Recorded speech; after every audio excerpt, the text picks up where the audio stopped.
Good afternoon and welcome. I'm going to take a little bit different path today from the first few videos I've done. I'm going to touch on something else that I think is very important. There's an old saying that goes something like, those who forget the past are doomed to repeat it. That's probably not word for word, but that's what it means. It's my hope and my prayer that America will take a look at the past and learn from the mistakes that were made by the children of Israel back in the time of Joshua. At this time, the children of Israel were at war. I'm not going to go into depth on the war itself or the totality of it. I'm going to focus on just a couple of instances during the course of it. The book of Joshua, chapter 6, we find the account of the battle at Jericho. Now, the Bible says Jericho was a great and powerful city. And by great and powerful, I mean it was huge. It was very mightily fortified, and it was virtually impenetrable. Joshua chapter 6 and verse 1 tells us in some detail just how the city was barred up. It says it was securely barred because of the Israelites. Nobody could come in or go out. Jericho was also the enemy of God and the enemy of the children of Israel.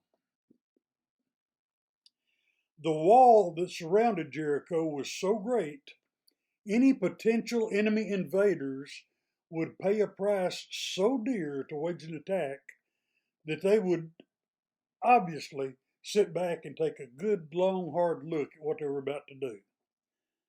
But I'm going to tell you, folks, a wall's no obstacle for God. He gave instructions to Joshua, starting in verse 3. He gave instructions to Joshua as to how they should attack the city. Once a day,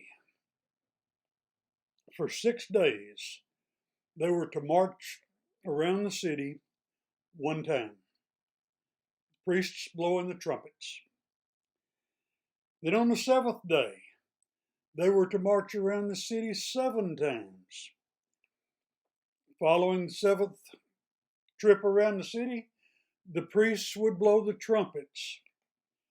The army would shout, the wall would fall flat, and the city would be overrun.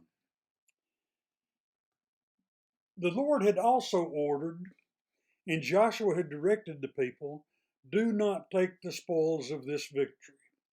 That's in long about verse 18. He tells them this. He says, the spoils of Jericho have been cursed, and the spoils of this victory belong only to the Lord. Fast forward just a little bit to chapter 7. There was a man named Achan who had disobeyed Joshua's commands, and he had stolen some of the spoils of Jericho. At the time, this is totally unknown to Joshua or anyone else. But Jericho has fallen. The next city that they were to come up against was a place called Ai. Just like he had done with Jericho, Joshua sent spies out ahead to do kind of like reconnaissance on the city of Ai and come back and give him a report. Well, the spies came back and told Joshua that Ai would be a piece of cake. They told Joshua, hey, give most of the folks a day off. You don't need them. So Joshua just followed their recommended course of action. He only sent about 3,000 men up to the battle. The children of Israel suffered a humiliating defeat. The Bible tells us they turned tail and ran before the men of Ai. And in the process, about 36 of them were killed. When they returned and reported to Joshua, we are told that he just pretty much lost it. He tore up his clothes, he put dust on his head, he fell prone on his face right on the ground before the Ark of the Covenant. And he's crying out to God, why did you bring us here just to destroy us? If you notice, God didn't even answer him. God just told him, get up. Get up, you've got work to do. Now Joshua's crying out to God in sincere prayer. God tells him to be quiet and get on his feet. He's not telling him don't pray, but pray while you work. You got stuff to do. Then he made Joshua aware that there was sin in the camp. He told him where to look. It turns out that a man named Achan had disobeyed the command to not take of the cursed things of Jericho, but he had done just that. Folks, this is a powerful lesson. Of all the thousands of people that the children of Israel consisted of, this is a perfect illustration how the sins of one man or one family or one group of people can have a catastrophic effect on everyone around them. There has been blatant disobedience to commands given by God through his leader Joshua, and we see what happened. It's hard to blame Joshua. He didn't know what Achan had done. But at the same time, it was his responsibility to see that the people followed the commands of God. We also see that when the sin was dealt with, after Achan was confronted, he made confession, the sin was dealt with according to how it was supposed to be at that time. And God's blessings did return upon his people. And folks, we've got a formula for that if we'll just adhere to it. 2 Chronicles chapter 7, verse 14.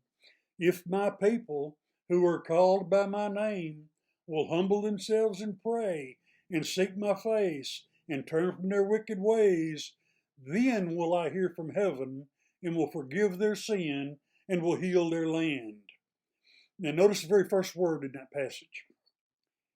It's a condition that's attached. If my people will do what I'm saying, then I'll hear from heaven. It's up to us to make the first move, folks. That's exactly what happened. Achan was dealt with. God heard from heaven. His blessings once again fell upon them. Now, what I'm saying to fast forward to current times is this. If America is the camp, folks are sitting in our camp. We got just a whole lot of Achans in our midst. In fact, I believe there's probably a little bit of Achan in all of us. As a collective society, we have been blatant in our disobedience to God. We live in a society that has done nothing short of just spit in the face of common decency. Following the time of creation, the very first institution ordained by God was that of the family. The Bible said male and female he created them, one man for one woman.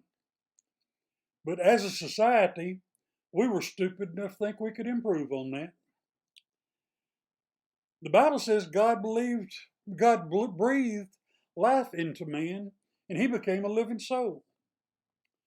But again, as a society, we were stupid enough to think we could improve on that. Folks, if it's God that gives life, it's his place to take it. But no, we stand by and we stand quiet while 6 not yet born babies are slaughtered each and every second of each and every day. Based on the sheer number of victims since the passage of Roe versus Wade, the United States alone has out-Holocausted Nazi Germany.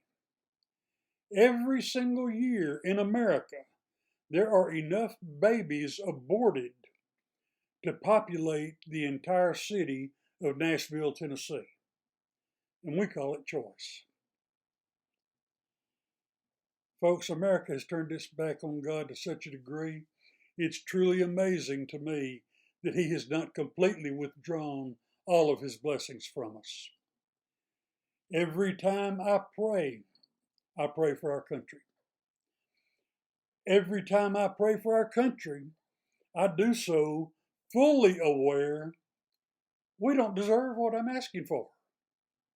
I ask him anyway, but I would not be surprised if and when the day comes when he says no more. I mean, folks, the children of Israel were his chosen people, but he withheld his blessings from them. Why should we be any different? Be good to one another. God bless you.